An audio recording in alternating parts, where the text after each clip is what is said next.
Hello po mga kabayan, mga katambay, si Kamanong po, nagbabalik po muli para po mag-komento po sa inyo dito po sa Tambayan Makabayan.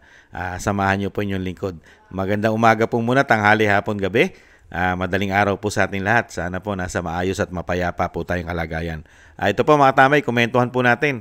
Ito pong update ng mga magkakapatid po.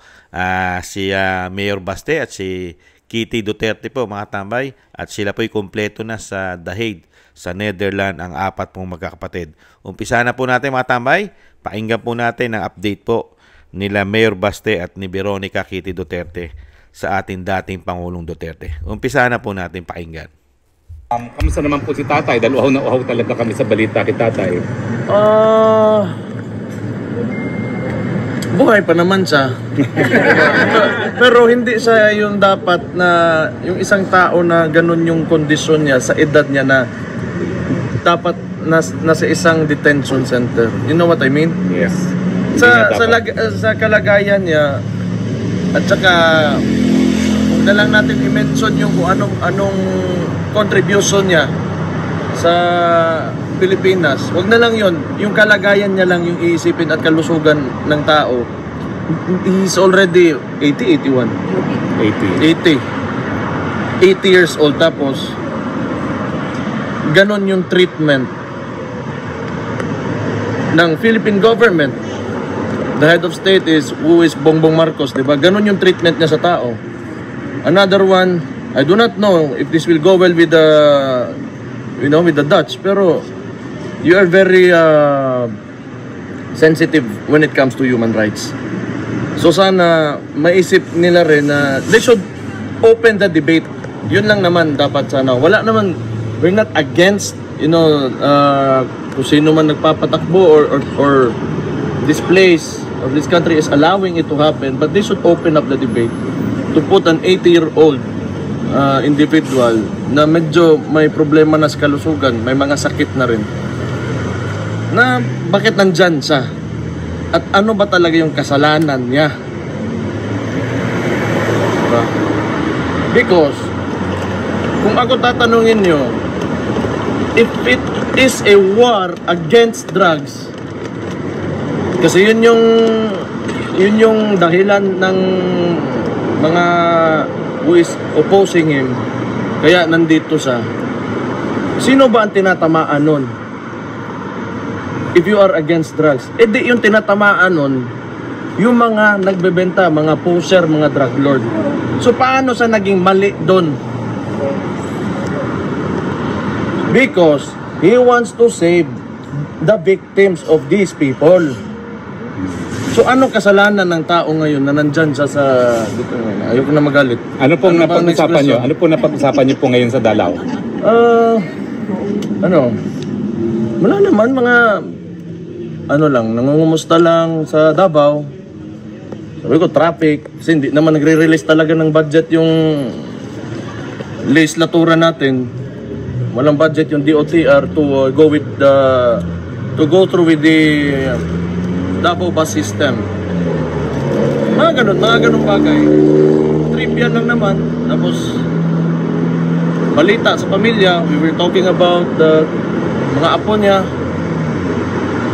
Yan. Wala naman masyado. Wala pong current affairs kayo na pag-usapan sa politika sa Pilipinas? Wala naman. Wala mang mga bagong ngayon na mga bagong tawag dyan. Yung nabubuking na mga kabit pala o dyan ng mga artista. Mga iba. Sige po, questions po? Mayor, good afternoon. Wait lang. May iba po tayo. Salamat po sa update kay Tatay Digong sa nito. Your comment po, Mayor, tungkol po sa ongoing investigation sa flood control projects. So anong basa ninyo dito, sir? Sa tingin po ba natin mapapanagot ang mga nasa likod ng katiwalaan kaugnay sa mga sabing proyekto? Alam nyo, tingin ko lang dyan, okay man, sabihin na natin. Kasi si BBM kasi, when in fact sa chain of command siya yung nasa taas, and for the past 3 years he allowed that to happen. So whose responsibility is that? So ngayon, mag-e-expose siya na kunwari ng mga congressman niya na under din naman sa kanya because you're the president. Ikaw pumirma ng budget na yon. Tapos ngayon, sisisihin mo sino? Yung mga nagpasa ng ano? Bakit? In the first place, bakit mo hindi sinigurado? Kasi pinagyabang mo yan sa pangalawang SONA mo na may 5,500 flood mitigation projects ka. Tapos ngayon, nagkaganon. Tapos sisisihin mo yung ibang tao. Ikaw yung presidente. You're the executive ng buong bansa. Responsibilidad mo na yun. If there is someone to blame, that will be him. Okay naman, kasi yung mga ibang politiko ngayon, ginagawa din nilang plataforma. So si Magalong, nag-a-align sila, but yung kinakalaban nila are the congressmen. Why not ask, or question the president himself? Correct. Kasi dinadivert tayo dyan sa mga congressman na yan, cooking show ba?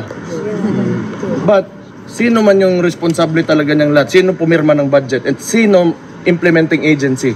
It's DPWH that is under the president. Correct. Mayor, ano masasabi niyo doon sa sinabi ni ni BBM na useless? Itong mga nakikita niya. I think yung nakikita niya useless daw yung mga proyekto. Kasing useless niya nga. Kasi repair daw yun. Kasing useless niya. Maging useless talaga yan because wala kang directive eh. Dapat simula pa lang ng termino niya, he should have said and instructed everybody, umayos kayo. Wag niyong galawin yung pera ng taong bayan. Kasi yan, tayo lahat, nagbabayad ng buwis, ilalagay dyan, gagawing infrastruktura, kailangan maayos, walang masisira dyan. Ano ang unang ginawa niya? Dinismantle niya yung PACC. Yan yung watchdog ng corruption. Oh. So, who's responsible na? Siya. So, itong mga nag-iingay ngayon, that is yung sumasakay sa plataforma, kunwari ng presidente na may expose siya, you ask the president himself. He is the only one who can fix this.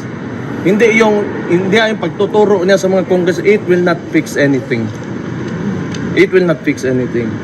And, isa pa, 3 taon na siyang nakanganga lang, kaya nangyari yan. So, kaninong kasalanan yan ngayon? It will only happen if you allow it to happen.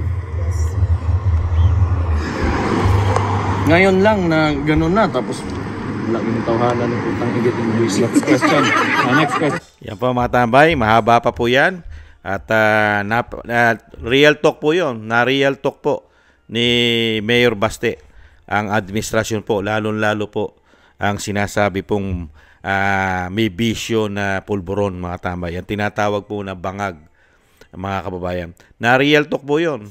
Dahil siya po ang Commander-in-Chief at kontrolado niya po at hawak niya po ang DPWH. At siya po ang pumipirma ng mga budget.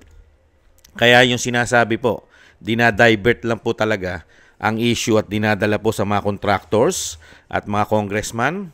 Pero ang dapat po talagang managot sa lahat po na nangyari diyan po sa sinasabi pong flood control ay ang Commander-in-Chief. Totoo po yun. At syempre po nagpapasalamat po tayo at nasa maayos naman pong kondisyon ng dating Pangulong Duterte. At syempre po nakakalungkot lang po dahil yung trato na binigay po ayon po kay Mayor Baste, yung trato na binigay ng pamahalaan po ng binagawang Pilipinas ay hindi po katanggap-tanggap sa mga Pilipino, sa majority ng mga Pilipino, na ipatapon mo ang isang sinasabi na dinadala lang nila ang issue dito sa war on pulburon, samantalang sinabi mismo ni Mayor Baste, sino ba ang naaapektuhan ng war on pulburon? Di po ba ito po mga drug lord at yung mga tumatangkilik at nagbebenta nito? Hindi po ba? Sila po ang naapektuhan yan. At syempre po yung mga narco-politics, yung ginagamit pong negosyo yan. Hindi po ba? Kaya po nakakalungkot po ang ginawa po sa dating Pangulong Duterte na yung po ay trabaho niya na protektahan po tayong mga Pilipino, na hindi po tayo malulong at syempre po at hindi rin po malulong ang ating mga anak at ang ating pong kalahi-lahian. At syempre, mga kabayan, hindi po lumaganap ang bisyong pulburon sa ating bansa at krimen. Alam naman po natin, pagka lulong na lulong ka na riyan, ang susunod na po ay krimen na. Dahil kailangan mo pong i-maintain para makabili ka ng ganyang uri ng bisyo. Hindi po ba? Ang nakakalungkot lang po mga kabayan, yung kanya pong ina, nahatulan po ng sandigang bayan na makulong. Hindi po ba, kung natatandaan nyo, ang dating First Lady na ang nanay ng, ni BBM, hindi po ba, hindi na rin po pinus na ito po ay makulong ni dating Pangulong Duterte dahil po sa kanyang edad at kalagayan at kondisyon. Hindi po ba? Dahil po ito'y nahatulan, I think, ng Grab. Di ba? Napakarami pong issue ng pagnanakaw yata umano. At ito'y nahatulan. Hindi po ba? Pero pagdating po sa dating Pangulong Duterte, na wala po itong kaso o nililitis man lang sa bansa natin, pero siya mismo ang nagpatapon. At saka pa lang po kakasuhan. At yung kaso, doon pa ikinaso sa ibang bansa, sa ICC, sa Netherlands. Nakita nyo po kawalang hiyaan na nakaupo ngayon. Kaya nga sinasabi ni Mayor Baste, pagka ganyang klase ang namumuno, talagang nganga. Lagi kang nganga. Kaya sinasabi, pati nga proyekto, dinadivert lang na sinisisi, hinahanap ng butas, inspeksyon na inspeksyon, pero ang dapat mo sisihin ay mismong ikaw. 3 taong ka na mahigit sa pwesto. Pinabayaan mo ang iyong gobyerno na lamunin ng korupsyon. Ang tanong, kasabwat kaya siya? Dahil nga binuwag niya eh. Di po ba binuwag niya yung PACC?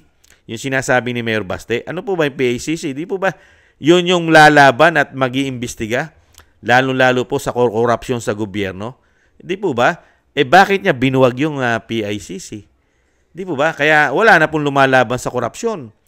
Dahil yun po yung Presidential Anti-Corruption Commission, yung PACC, pero binuwag niya. Di wala na po yung anti-corruption, yung panlaban niya. Kaya diyan ka magtataka eh. Bakit mo binuwag? Ibig sabihin, may plano kayo mangurap dahil binuwag mo.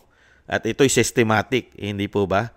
Kaya mga kabayan, at syempre po nakakalungkot man po isipin dahil nga nangyari na at mag-6 na buwan na, malapit na po mag-6 na buwan ang ating dating Pangulong Duterte sa sobrang panggigipit po na naranasan po ng dating Pangulong Duterte. Kaya nga po sinasabi ni Attorney Capman, talagang wala pong kasalanan ginawa ang dating Pangulong Duterte. Yun po ay isang trabaho ng isang commander-in-chief na protektahan mo ang iyong bansa, lalo-lalo kung nagiging narco-politics na at napapalibutan na at buong bansa na ay laganap ng illegal na pulburon. Hindi po ba?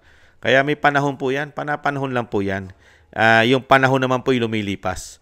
Ang panahon po ay lumilipas at hindi naman po yan magtatagal, mga kababayan. Hindi naman po magtatagumpay yan, lalo-lalo po kung masama ang iyong layunin sa buhay at masama ang layunin mo sa bansa, ay hindi po magtatagumpay yan, mga kababayan. At syempre po, kahit papaano po ay medyo nagkaroon po ng kasiyahan syempre po ang ating dating Pangulong Duterte dahil sa kabila po ng kanyang edad at ang kanyang dinaranas. Wala pa po siyang kaso pero nakakulong na po siya ng mag-6 na buwan. Wala pa siyang mga kaso. Ganyan po katindi ang ginawa dyan. Siyempre kahit papaano po, yung hiling naman po ng ating dating Pangulong Duterte ay nangyari naman po dahil kumpleto na po ngayon ang pamilya, yung 4 na magkakapatid, si Congressman Pulong, siyempre po ang ating Vice President, si Mayor Baste at si Kitty Duterte ay nasa dahid na po lahat. At darating po mga ilang araw this week, ito pong week na ito ay magkikita-kita na po sila at magkakasama-sama na po sila. Ayon po yung kay Kitty na magkakasama-sama na po sila na sabay-sabay po silang dadalaw, mga kabayan, sa kanila pong ama. Maraming salamat po sa inyo po, sa pamilya Duterte na lagi po nag-a-update. At syempre po kila Attorney Roque at syempre yung mga kababayan natin vlogger at yung mga kababayan natin sumusuporta sa dahid na walang sawa po na sinusuportahan at nagbabantay po sa pamilya Duterte na ang suporta po ay 100% na hindi po nila iniiwanan ang pamilya Duterte. Maraming salamat po sa mga suporta, mga kababayan, at lalo-lalo po dyan kila Atty. Roque at sa pamilya Duterte. At syempre po ang may tutulong po natin na tayo po'y malayo sa lugar nila sa Dahig ay ang ating panalangin, mga kababayan. Napaka-importante po dahil wala po tayo sa sitwasyon. Ang tangi pong may tutulong natin sa kanila ay ang magdasal at panalangin na malagpasan po at magtagumpay po ang kabutihan, hindi po ang kasamaan. At syempre po, yung dasal natin na maingatan po sila at mailayo sa kasamaan. At syempre po, madugtungan pa po ang buhay at kalakasan ng ating dating Pangulong Duterte. Mga kababayan, maraming salamat po sa mga dasal po ninyo at sa dasal po natin. At thank you rin po sa mga nagusto po ng ating Tambayang Makabayan sa YouTube at TikTok. At ganoon din po sa mga subscribers po natin. Thank you po sa inyo, mga kababayan, at sa mga nagko-comment po, like, share, and subscribe. At sa mga magsusubscribe pa po, maraming salamat po sa inyo, mga kababayan.